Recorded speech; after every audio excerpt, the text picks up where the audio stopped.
Hello and welcome to our gray tone tutorial. I say our, but I mean mine.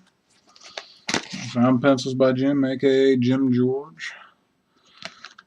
We're going to be working on this cute little bunny rabbit right here. I'm obsessed with rabbits, if you don't know that about me already. Started a long time ago when I did my OC Secret Bunny. Let's see. Look for him in the future. You'll probably be seeing a lot of him on my other channels, plus this one. And right now we're going to do a little bit gray tone therapy. Like I said, I always find this very therapeutic. It's enjoyable. Got our ink bunny right here.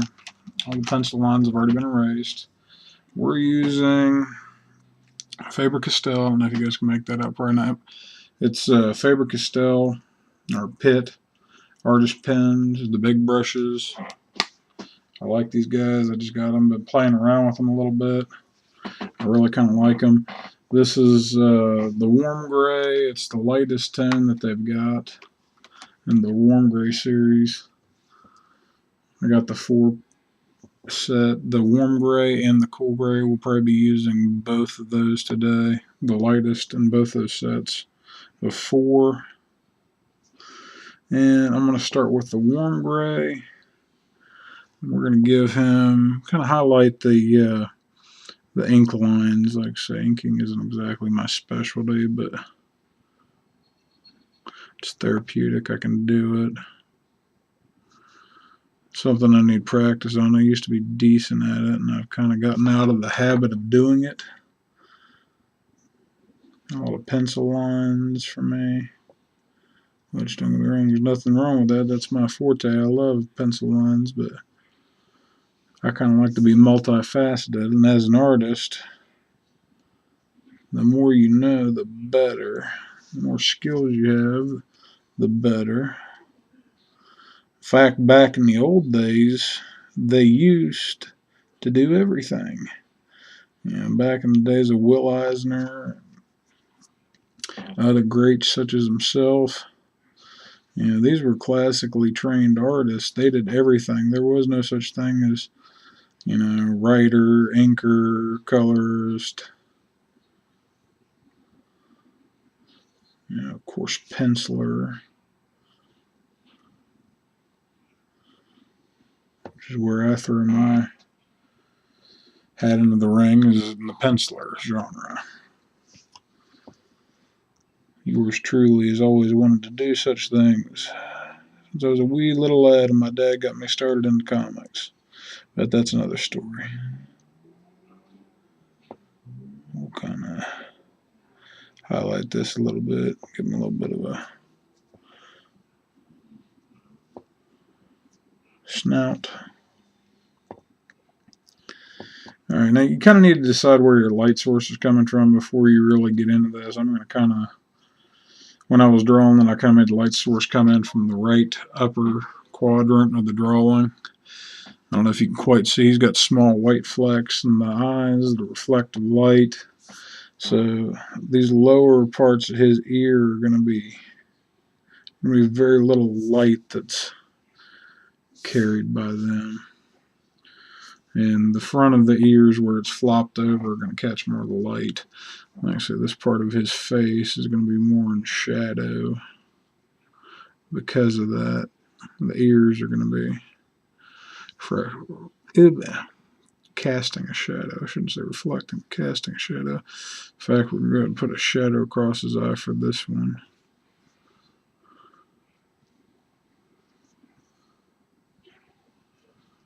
We're going to fill that in. Give Mr. Bun Bun here a shadow. Make him just a little bit more realistic. Whether they'll catch that in the final, I don't know, but by golly, we know.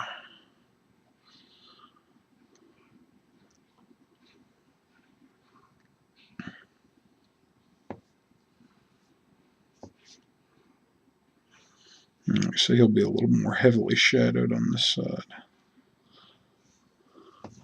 And his belly's gonna be a different tone. I'm gonna go ahead and use the cool gray when I do that, and we'll do a little more shadow on that. He's gonna be carrying more shadow down here with his legs.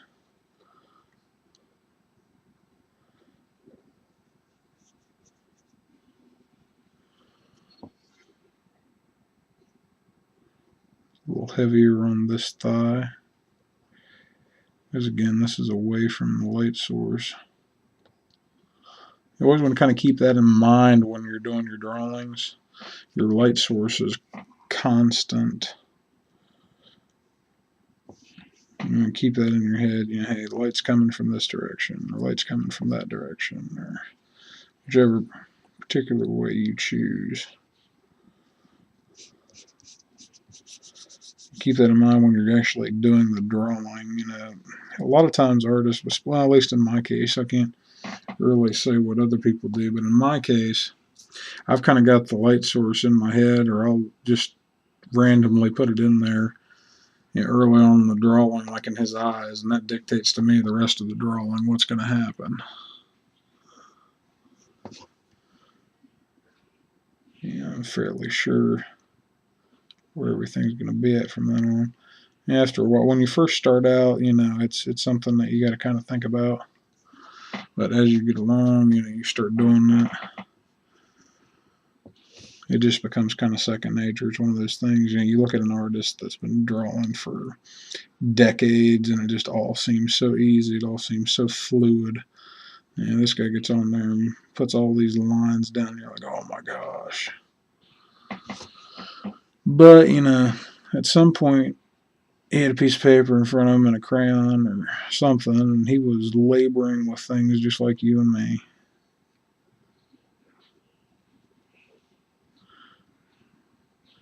You know, one of the things when you get down in the dumps, just remember there's some people out there that can't draw a straight line. You know, people say that and I'd laugh, but I've seen a few of them. Yeah, anybody can learn how to draw, it's true, but some people start off a little further along the trail than others. So remember that, you know, maybe you're a little bit further along than somebody else. Every day somebody quits, so if you stay in the game just a little bit longer than they do, you've moved up. You know.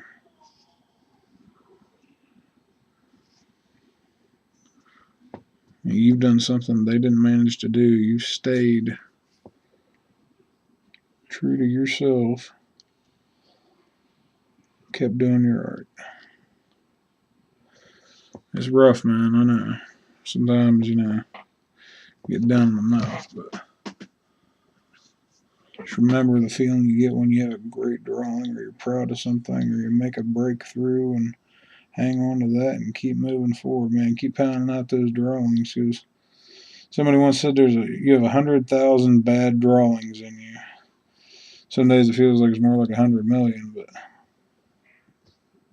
you know, you just keep going back at it and attacking it, man. You'll get it.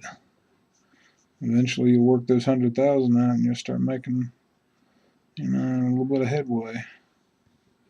So hey, you know what? That wasn't so bad. That wasn't so bad either. Remember, man, love yourself, all right? I know that sounds funny, but everybody have a snicker on that one. I could have phrased it better. But for real, I know you got to be a critic to yourself, but at the same time, you got to say, you know what, that's pretty good. Just don't follow all your own press, man. Don't believe all of it.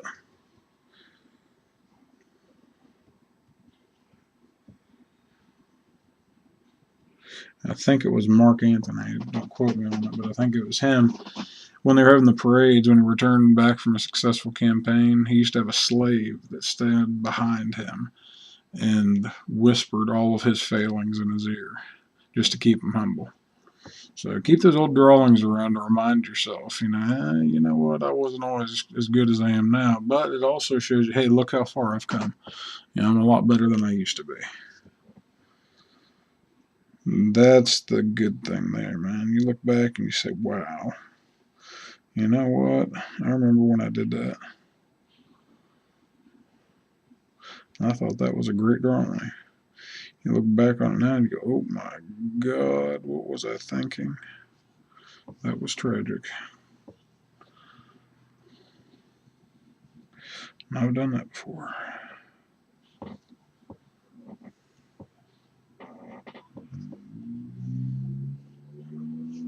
You look at them and you think, wow. Of course, I've also gone back and seen some drawings and thought, wow, my style's changed, or wow, I've actually was doing, that was better than that drawing I did yesterday. Sometimes you have off days. Sometimes you regress. That's why you got to keep practicing, man. You got to keep, it's like a muscle. I know people get sick of hearing that, but it's true. I'm going to get a piece of scrap paper here. One thing I've noticed about these is that you do kind of, just like with a brush, you need to kind of point them after you're done, using something. Kind of repoint it a little bit.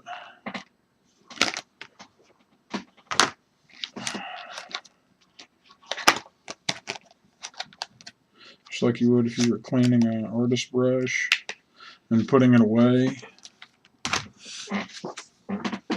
With these, it's kind of nice to do that. I mean, it's not really so much a brush as like a big felt tip marker.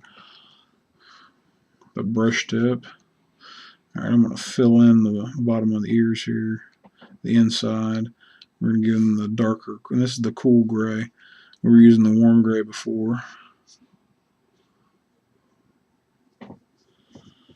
We're going to go ahead and do that for the nose as well. And I'm going to hit the belly up with it. Make the belly the cool gray.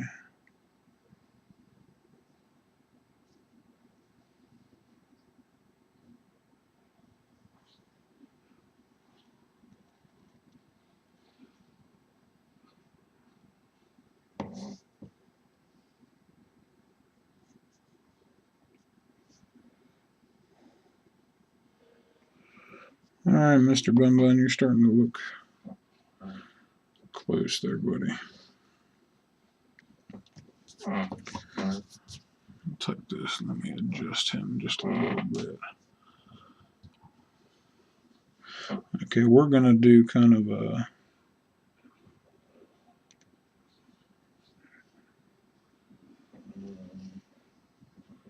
shadow around Mr. Bun Bun here, around the bottom. Go ahead and fill in. I like these. A lot of people use the Copic markers, which they're fantastic. Right now it's a little bit out of my price range. I'm kind of experimenting with these, with different types, like say these Pitt markers. And like I said, I've done some decent things with them. I'm sure there's more blending with the Copics. And, they're wonderful, high quality materials, but you got to remember too, there's such a thing as, it's the artist, not the tool. And high quality tools do produce high quality artwork. I'll give you that. Yeah, but sometimes you just got to kind of bite the bullet and make some quality artwork on your own. You can give me a number 2 pencil and scrap piece of paper, and I can still come up with a drawing for you. I don't have to have high quality Bristol board, top of the line tools. If you're a bad artist, you still can't make those work. So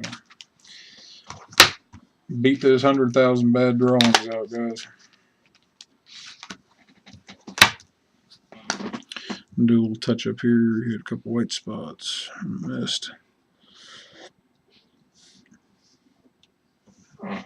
Some people like to kind of put like a halo around these guys and highlight them. It does kind of make it pop a little bit. And if you do it with colors, it pops even more. I'm just going to do it with the warm gray here. Hope it doesn't look too monotone.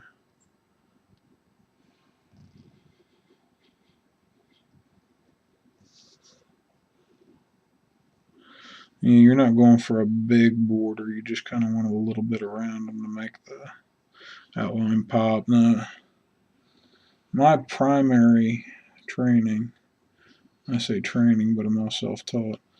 My primary training has been in comic art, which, comic illustration.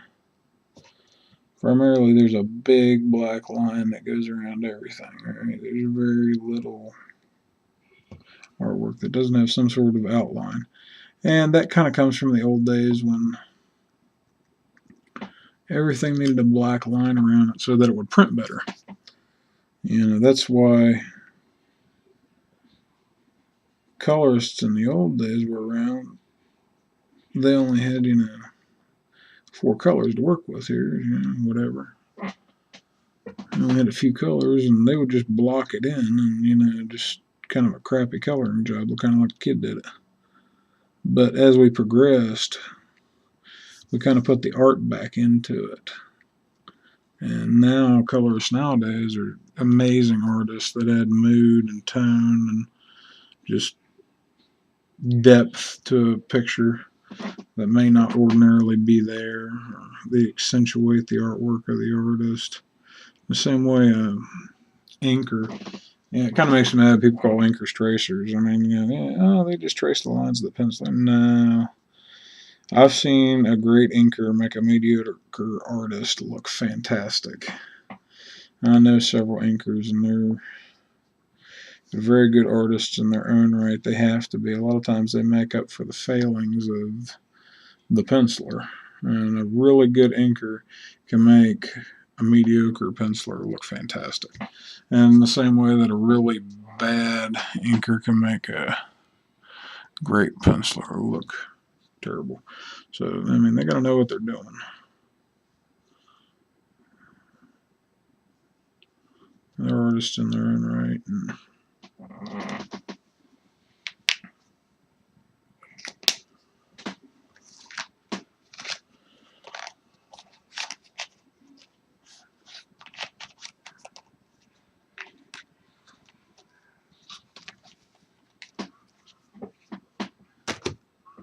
Alright, let's see what else we can add to this.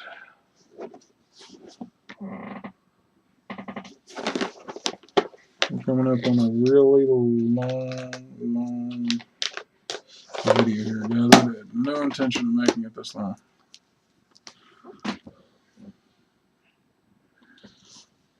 So let's add a little bit of color to our gray tone world.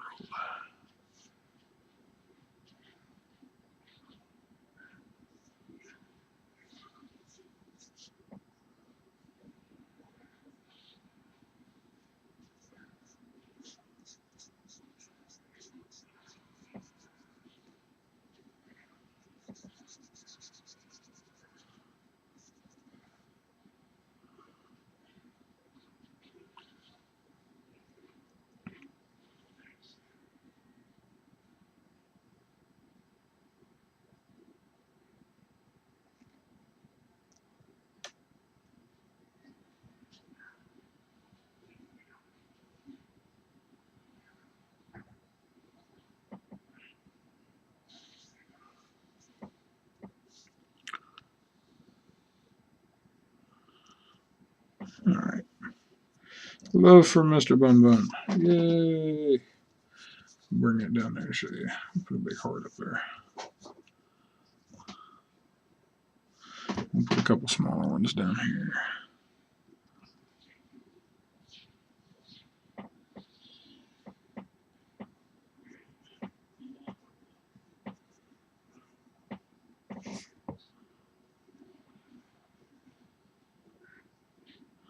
And we're using just cardstock here today for this drawing. And we're coming up on the 20-minute mark, guys. I had no intention of going that far. But actually, I hope you enjoyed it. Actually, hope I didn't ramble too much. Hope this sees the light of day, and if it does, send me some feedback. Later.